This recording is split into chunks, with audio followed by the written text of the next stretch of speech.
Buenas tardes a todos y bienvenidos al invitado de Radio Francia Internacional. El próximo 4 de abril se estrena aquí en Francia la película Un caballo llamado Elefante del realizador chileno Andrés Weisblut, basada en una historia real narrada por el fallecido compositor también chileno Lalo Parra. Aunque esta película, que este martes por cierto se preestrena aquí en París en Les 7 Parnassiens, esté destinada a un público mayoritariamente infantil, los adolescentes encuentran también temas que les son afines.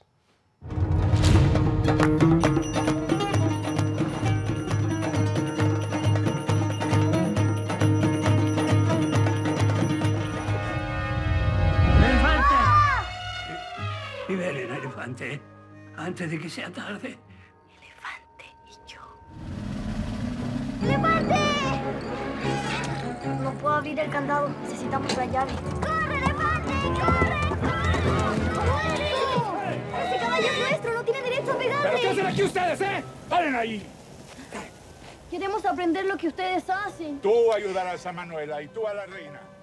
Y para hablarnos precisamente de un caballo llamado Elefante y de su trayectoria en el mundo del cine, Andrés Weisblut ha sido tan amable de venir a nuestros estudios. Buenas tardes, Andrés. Buenas tardes, Jordi. Muchas gracias por la invitación. No, es un placer verdadero tenerte aquí entre nosotros.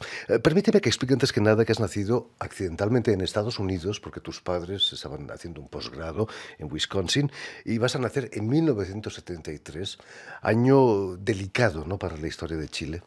Pues sí, mis padres estaban estudiando en Wisconsin y no pudieron regresar a Chile, producto del golpe de Estado, y así fue como de Estados Unidos terminamos, después de un pequeño periplo buscando dónde vivir, aterrizando en México, y me crío en México hasta los 7 años aproximadamente, momento en que ahí sí puedo volver a Chile.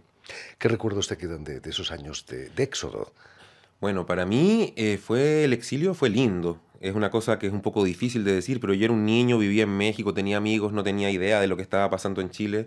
Así que mientras mis padres tenían una vida más compleja y más atormentada, para mí fue súper lindo. Y después mi padre se quedó en México hasta que yo tenía 15 años, así que todos los años yo iba de Chile a México y para mí era realmente un privilegio, a pesar de que era por razones bastante oscuras. De vuelta a Chile en 1979, Andrés, realizas estudios de ingeniería comercial, a pesar de que te interesas por el arte, ¿no? Por la pintura, he leído. Sí, bueno, estaba un poco perdido. Es normal estar confundido cuando uno es joven. Y terminé en el arte haciendo un recorrido previo por la economía que, bueno, nunca está de más, siempre sirve formarse en varias cosas. Uno nunca sabe cómo las cosas van cuajando, cómo se van ordenando. Pero después empecé con el cine y hace como 10 años empecé con la pintura. Y un día, leyendo el periódico, te encuentras con un anuncio de una beca para estudiar cine en San Antonio de los Baños y postulas por ella. Pero, ¿te interesaba ya el cine o fue un poco por casualidad? No, yo estaba en economía y yo estaba participando en política en la universidad. Y habíamos entrado a la Federación de Estudiantes con la izquierda en ese momento. Y bueno, todo muy entusiasta, muy contento. Vamos a elecciones donde yo soy candidato además y pierdo. Y luego de perder tengo que volver a economía, porque antes estaba en economía, pero realmente estaba en la universidad pasándolo bien. Y esa vuelta a economía fue un poco frustrante y ahí es donde veo en el diario que ofrecen becas para estudiar cine en Cuba. Y yo, bueno, vamos a postular que se pierde. Y milagrosamente quedé aceptado y así fue como mi vida cambió en 180 grados. Muy radicalmente. ¿Cómo fue esa experiencia? Te encontraste con genios del cine ahí, ¿no? No, sí, Cuba fue maravilloso, tuve grandes maestros. Al que más recuerdo es a Fernando Pérez, con mucho cariño, un director cubano que yo creo que han visto acá en Francia varias de sus películas, pero además me tocaron clases con estrellas del mundo del cine como Héctor Escola, Jim Sheridan, fueron realmente Stephen Frears también. Fueron clases privilegiadas y sobre todo por los compañeros. Yo era una escuela internacional. Éramos 25 alumnos por generación, yo tenía 2 compañeros de Japón, 2 de Zambia, 2 de Colombia, 2 de Argentina, 2 de México, y esa pluriculturalidad, multiculturalidad alimenta mucho, uno empieza a conocer lecturas, música, bueno, muchas influencias de todos los compañeros que además son gente que al día de hoy también está haciendo cine con mucho éxito. Es una buena carta credencial, ¿no? Volver de la escuela de San Antonio de los Baños. ¿Te fue fácil entrar en el mundo del cine en Chile? Me fue fácil, pero no, bueno, sí, lo de San Antonio era importante, pero fue fácil porque yo vuelvo a Chile el 96 y la dictadura se acaba el 89, 90, realmente el 90, y en ese momento estaba destruido el cine en Chile, no se hacían películas en Chile. El año 96 se hacía 1 o 2 películas al año y no había quien las hiciera, así que cuando yo volví titulado de cine, rápidamente pude trabajar como técnico en películas y eso ya es una forma de entrar que hoy día es mucho más complicado. Si bien en Chile se hacen hoy 40, 50 películas, está lleno de escuelas, está lleno de gente, es mucho más difícil entrar al mundo del cine hoy que antes. Y en el 2003, Andrés, estrenas tu primer largometraje, Los Debutantes, que funcionó muy bien, ¿no? Fue incluso representó a Chile en los Oscars y en los Goya en España. Así es, Los Debutantes fue mi primera película y fue una película muy exitosa. Es una película absolutamente para adultos, muy distinto a lo que estamos presentando en este momento.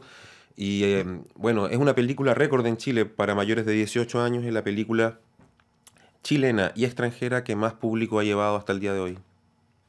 En el 2008, 5 años más tarde, estrenas 199 recetas para ser feliz, basada en un cuento de Marcelo Leonard. ¿La literatura siempre ha sido la mejor fuente para hacer cine? No sabría decirte si es la mejor fuente, pero es una fuente, es una gran ayuda. Hay muchas historias que pueden ser filmadas en la literatura, eso no cabe duda, pero no diría que es la única fuente. También está la historia, con mayúscula, con H mayúscula, que es otro lugar donde buscar, y también el mundo interior de cada uno. Son distintas vías para llegar a películas. En el caso de 199 recetas me pasó que leí este cuento de Marcelo y me pareció que era muy fácil de filmar, entre comillas, pero que estaba hecho para la pantalla y estaba en búsqueda de proyectos y surgió y bueno, aparecieron unos coproductores españoles que les interesó y así filmamos en Barcelona. Volviendo a Un caballo llamado Elefante, que estrenas aquí en Francia, precisamente esta es una adaptación de una narración, ¿no? De un hecho real aún. Sí, pero es una adaptación de una narración oral. No está escrito ese cuento. Lalo Parra, a quien nosotros en Chile cariñosamente llamamos Tío Lalo, el tío Lalo tenía en ese momento, cuando yo lo entrevisté para televisión, fui a hacerle una entrevista para televisión, tenía 90 y tantos años, no se sabe bien cuántos años tenía, él mismo no sabía cuántos años tenía, y me cuenta esta historia de cuando tenía 10 años, se arrancó de casa con un circo con su hermano chico, y yo le dije, pero tío, eso es una historia maravillosa para hacer una película, y ahí lo dejo y me olvido. Al tiempo, Lalo Parra, a través de su mujer, me contacta, me dice que estuvo con insomnio desde que yo le dije que había que hacer una película con la historia, no podía dormir, que por favor yo hiciera la película. Lalo Parra, para la gente que no lo conoce acá en Francia, es el hermano de Violeta Parra. Es una gran figura Lalo, Roberto también, y Violeta tal vez la figura más importante del arte chileno. Cuando Lalo Parra me pide que haga una película sobre su infancia, si bien es algo que yo nunca había pensado, ¿cómo le iba a decir que no? Y ese es el origen del proyecto. Hoy en día sería mucho más difícil que dos hermanitos se escapasen con un circo, ¿no? Estarían delante del ordenador. Exactamente, hoy día los niños no se quieren escapar de casa. En parte la película está hecha para eso. Es una película que muestra una infancia predigital donde era más fácil divertirse finalmente que hoy. Los niños hoy creen que se divierten, pero pasan mucho tiempo aburridos frente a la pantalla. La película es una invitación para que se arranquen de casa, aunque a los papás no les guste, o que se suban a los árboles, o no sé, hagan cosas más físicas, más en contacto con la naturaleza y menos con la pantalla. De hecho, para buscar actores, costó mucho encontrar actores para la película en Santiago, porque en Santiago los niños, yo les decía que tenían ojos de celular o móvil, como le llaman acá, porque tenían los ojos cuadrados, no tenían esa inocencia, y tuvimos que salir de Santiago y fuimos a provincia a buscar los niños más contactados con la naturaleza, niños un poco más parecidos a los de nuestra infancia. Hay que decir que los actores de la película son jóvenes, pero extraordinarios actores, ¿no? Sí, bueno, Joaquín, Tomás, dos jóvenes chilenos de Talca, una ciudad al sur de Chile, un talento innato, realmente nunca habían hecho nada, hicimos casting y justamente esa inocencia que tenían nos capturó. Y Ana Sofía, que es mexicana, ella ya tenía una trayectoria más desarrollada, a pesar de tener solamente 11 años en ese momento.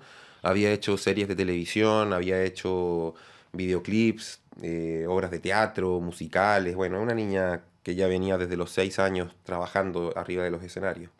En Un caballo llamado Elefante todo está hecho para que nadie se aburra, ¿no? Es la idea. La película, si bien tú decías al principio que estaba pensada para niños y que hay temas para adolescentes, funciona muy muy bien con los adultos también, porque justamente muestra una infancia que ya se perdió, pero es la infancia que los que tenemos más de 30, 40, 50, esa era la infancia que nos tocó vivir. Y de alguna forma los adultos se conectan mucho con ese niño que hay dentro, un poco cursi decir eso, pero es lo que los mismos espectadores dicen cuando ven la película, que les permite reconectarse con la infancia y mostrarles a sus hijos nuevas posibilidades de diversión. Un adulto ve muchas metáforas, ¿no? Estoy pensando en un reloj que se pierde de oro y que acaba siendo tragado por un caballo y naturalmente defecado por el caballo. Sí, bueno, eso es algo que les gusta mucho a los niños, que el caballo tenga que defecar el reloj. Sí, el caballo en sí mismo es una figura bastante simbólica, puede representar muchas cosas. El reloj de oro, ese reloj además antiguo, es una señal del tiempo que se está acabando y de la vida que hay que de alguna forma vivirla. Y estos niños eso es lo que hacen, salen de casa para vivir su propia vida, no la vida que se supone tenían que vivir. Aparte del caballo, en el rodaje hay una serpiente. ¿Es cierto que la llamabais diva? No, no la llamaba diva. Lo que yo digo es que ella era la diva de la película porque era la actriz más difícil de dirigir. La serpiente tiene un papel importante en la película. No es solamente ahí que aparece una serpiente, sino que tiene un rol dramático. Y lo que pasa es que a las serpientes no les gusta trabajar con calor. Y el set, bueno, filmamos en verano, más las luces de un set de cine, hacía mucho calor y la serpiente no se quería mover. Entonces a la princesa había que ponerle un aire acondicionado particular para ella, para que se refrescara, y cuando se refrescaba, se movía. Ese era el momento que todos a sus puestos de acción a filmar, porque la serpiente quería trabajar. Si no quería trabajar, no había cómo. Patty, que está aquí con nosotros, Patricia Hércules, con toda su trayectoria, una actriz mucho más sencilla de trabajar que la serpiente, sin duda. Otro de los protagonistas de esta película son las historietas, los cómics. ¿Cómo surge la idea de crear esa imaginación del niño a través de historietas? Bueno, justamente eso era lo que buscábamos. Estábamos, cuando escribíamos el guión, probamos varias fórmulas para ver cómo lográbamos hacer que el Roberto, que es el niño que nos cuenta la historia, eh, el espectador comprendiera que era un niño con mucha imaginación y que confundía realidad y fantasía. Hasta que encontramos la idea de meter una historieta y esta historieta empezar a animarla y empezar a confundir los personajes de la historieta con los de la película misma, con los de la realidad, entre comillas. Y creo que funcionó mucho porque además de servir para como este dispositivo para representar la personalidad de Roberto, le agrega una capa visual a la película que es muy valiosa, que es muy importante, que es muy linda, y también le da cierto dinamismo narrativo el pasar de la imagen a la animación cada cierto tiempo. Entonces, además de ayudarnos con la personalidad de Roberto, nos ayudaba a aportarle dinamismo y visualidad a la película. Si tu película va a llevar a los niños a volver al cine, quizás también va a llevarles a leer de nuevo historietas, ¿no? Porque a causa de las tabletas y los ordenadores están un poco cayendo en desuso casi, ¿no? Sí, pero curiosamente las historietas ahora tienen un nuevo revival, no con los niños, pero sí con los adolescentes y con los adultos jóvenes, digamos, los jóvenes de 18 o 20 años, tienen una conexión mucho más importante con la historieta, el cómic, que los niños chicos, que no les cuesta mucho tomar el papel en este tiempo. Ahora lo que está ocurriendo es que las historietas se están yendo al computador, pero es algo medio extraño porque se pierde eso de la materialidad y el lenguaje cambia. Entonces, vamos a ver para dónde va eso, pero yo siento que este es un momento que no está tan perdido la historieta, si bien hace unos 10, 15 años tal vez estaba desapareciendo, tiene ahora un renacimiento, tal vez un poco sexualizado, un poco violento, pero por lo menos el formato no está desapareciendo. Esta película ha sido estrenada en Colombia, en México. En México se estrena este año. Este año. En Chile, en Colombia ya se estrenó, Francia es nuestro tercer estreno, México va a ser el cuarto y esperamos que sigan adelante otros países. Eso en sala de cine. En televisión, en internet, hay en Alemania, en Estados Unidos también hay algunos lugares. ¿Qué supone para vosotros estrenar aquí en Francia, en París en particular? Bueno, para mí es un orgullo realmente. Además, el estreno de hoy a las 20 horas al que están todos invitados en Set Parnassiens. En pleno Creo que lo dije bien. Montparnasse. Exactamente, es un cine con mucha tradición, un cine donde la gente sabe que se programan buenas películas, así que para mí es un orgullo y estoy muy agradecido de la distribuidora de que tengamos este estreno tan bonito en un cine tan importante. Andrés Baigurte, en la actualidad eres director de la Escuela de Cine del Instituto Arcos, allí en Chile. ¿Cómo ves el futuro del cine chileno? Bueno, el cine chileno en este momento está en un momento muy bueno. Estamos con una película nominada al Oscar, puede que gane incluso, está entre las favoritas, dicen. Hace unos años también tuvimos otra película nominada. El año pasado ganó Chile su primer Oscar en animación. Y tenemos todos los años películas en Cannes, en los principales festivales del mundo. Yo creo que es un muy buen momento. El futuro del cine chileno yo creo que es bueno, pero también con cierto matiz de duda, no por el cine chileno, sino que por el cine en general.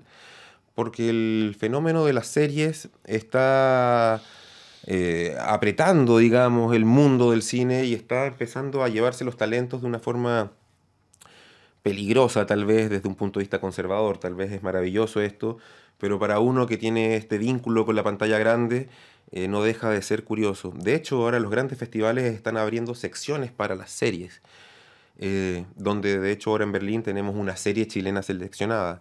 Entonces yo diría que el cine chileno está muy bien, pero diría que lo que tiene más futuro es el audiovisual chileno, porque el cine, vaya a saber uno si seguirá viviendo de aquí a 50, 100 años más. Aunque todo es cine, las series son también cine. Quizás las series son cine low cost.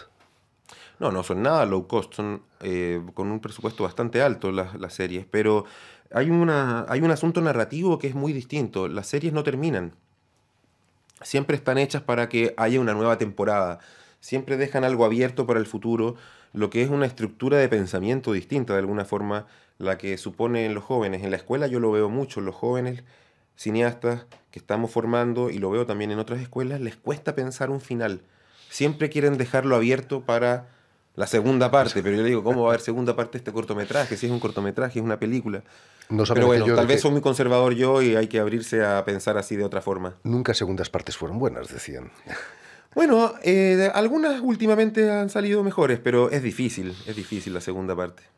En fin, pues ya lo saben, este martes tienen una cita en el cine Les Sept Parnassiens, aquí en pleno Montparnasse, en París, para el preestreno de Un caballo llamado Elefante, película de Andrés Baigurte, y que va a ser estrenada en Francia el próximo 4 de abril.